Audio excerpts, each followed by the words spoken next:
Hi there guys, Sam here. Yeah, again, just as the video suggests, just a little bit around costings of my ownership so far, the car, what's kind of been the heaviest costs, just to kind of talk briefly a little bit around that. Yeah, and I'll sort of start it off. So yeah, obviously having any sort of higher performance car is going to have more costs than your kind of average car. I'll start with sort of like the initial stuff. I mean, I've gone over this before, but I'll mention a few bits of it again. So insurance wise for the Golf is actually really good, and certainly compared to its rivals with similar power, it's really good. It's like, with all the safety features the Golf has, it actually brings it down to quite a lower insurance bracket than others. I know, for example, A45, Focus RS were far more anyway for me personally to insure than this car. Also, the advantage of having a manual gearbox is actually reduces insurance cost as well. DSG was a little bit more on insurance, and as a result, I actually only pay about £20 more a year than I did for my Fiesta ST. Obviously, I've gained a year more experience, etc., years more no claims, but I think that's really, really good.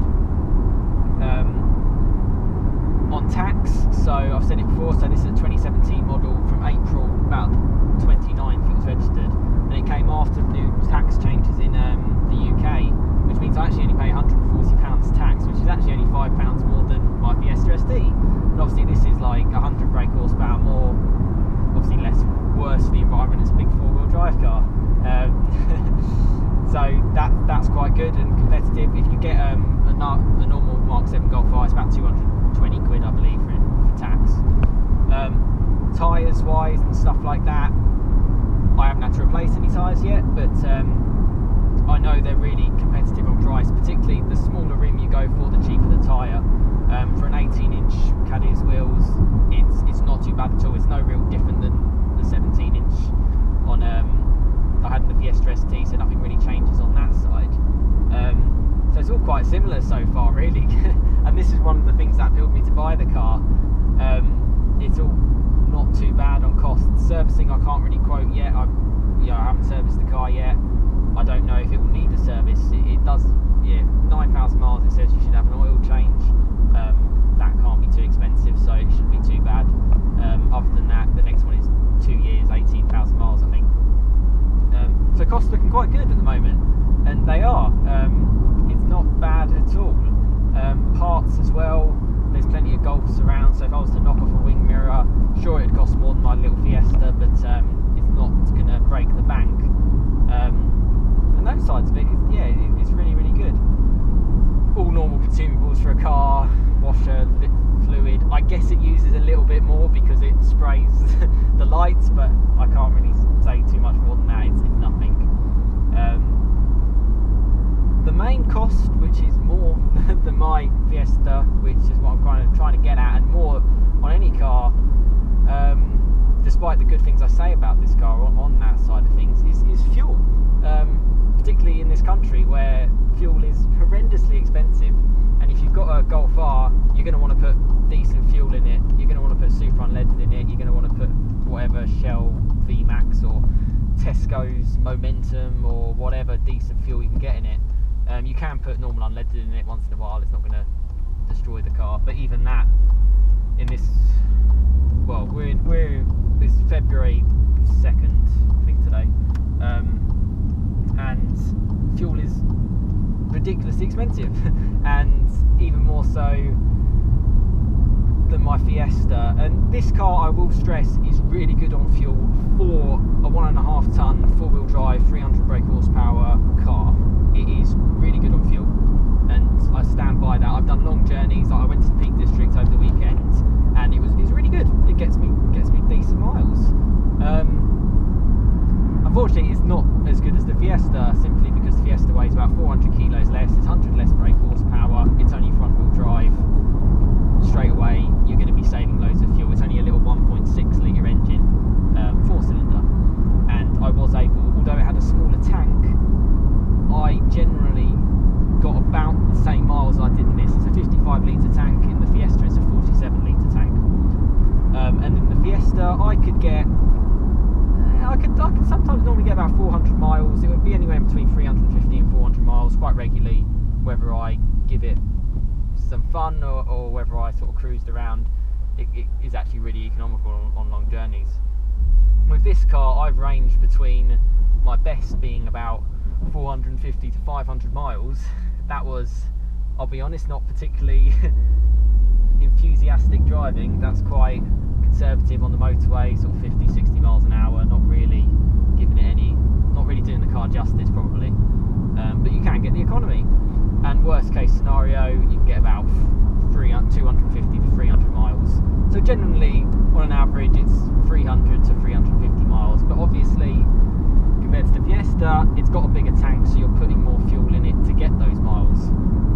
And you'll get around sort of 32 miles per gallon really on a combined cycle in general. I mean, I can tell you what I'm averaging now. So I'm averaging 27. I've been on the road for about 5 miles since I've filled up. I've done 310 miles and it's saying I've got 80 miles left. That's with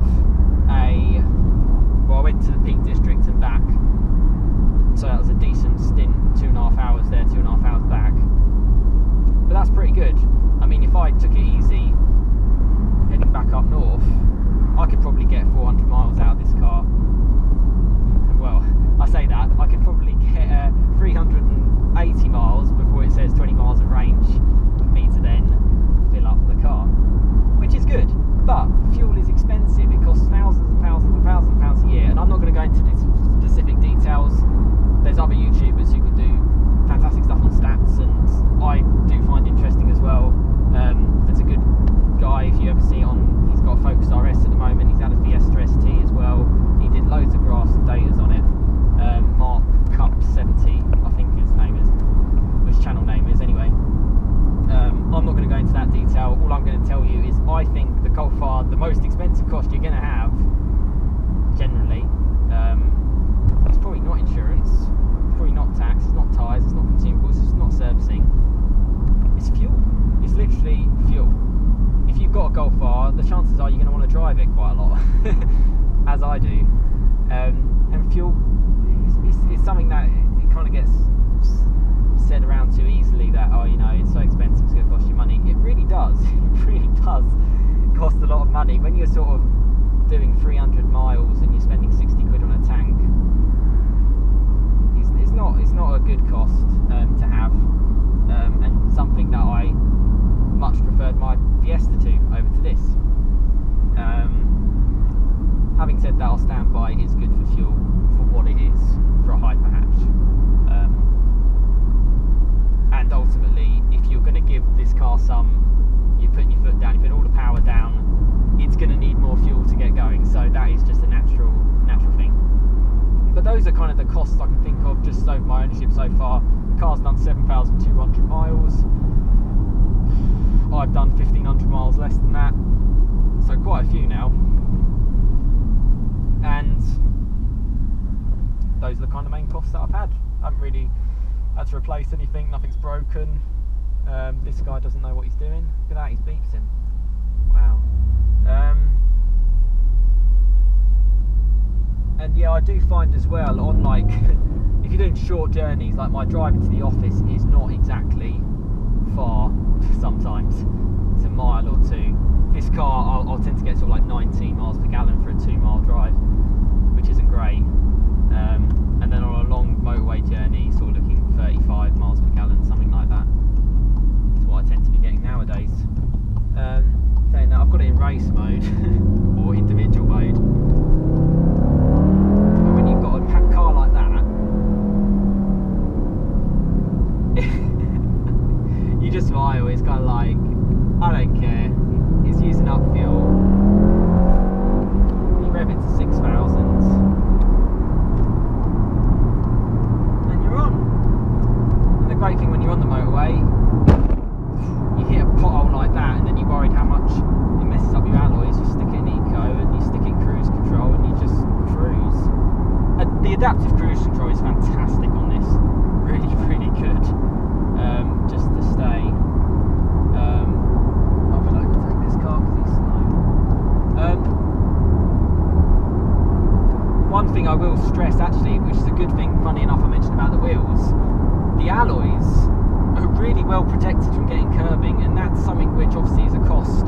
You know, you can end up, you know, it's what, 50 quid a corner to refurbish an alloy wheel. The wheel really does protect it on the 18-inch rim, and you know, there's been times where I've sort of thought, oh, I've curbed it, I've scraped it, and I've checked it, and it's just the tyre's taken the hit. My Fiesta ST, you could just sort of, it would just look at a curb and it would somehow scratch itself. But yeah, that's it. That's kind of my summary. I know I've been talking for a little bit. It's a great car. There are costs involved. It's a hyper hatch ultimately. It's not even a hot hatch. Overall, it really is good value for money. You can't really quote it. I know the Golf, I got mine at a discount, and I know I've checked on Auto Trader, I can't see a Golf R for less than about 26 grand, which is a lot of money. And obviously one of the reasons why I got this car was because it was a great price. Yeah, there's my thoughts just around costs. Obviously people have costs in their head. There are other things in life that you have to think about. And I guess in my head at the moment, obviously the value of the car is worth quite a lot of money, but the next thing in my head is fuel. I think it's really, really good for economy, and if you compare it to say like a Focus ST, which is say 50 brake horsepower down, etc, etc, not the same performance level by any means, they're rated at about the same economy. It's all they're officially 41.5 for the Focus ST, for this it's 39.9. This you can realistically potentially get it, which is quite good. There's my thoughts, little things about just the costings I've had so far and in my head, fuel being the main one. But yeah, I'm going to cruise up on the M1, probably get quite good economy and enjoy my Golf R. But yeah, drop any comments if you want to know anything about the Golf R, around costs and stuff like that, and just anything. Really enjoyed your comments. Really, it's great to see the subscribers as well, that you're interested in the Golf R and interested in whatever it is I have to say about it. And yeah, so thank you very much for watching. Please like and subscribe if you enjoyed this video and you want to see more content on the Golf R. Drop a comment and I'll be happy to get back to you. But you know, thank you very much for watching, and I'll see you next time. Cheers guys.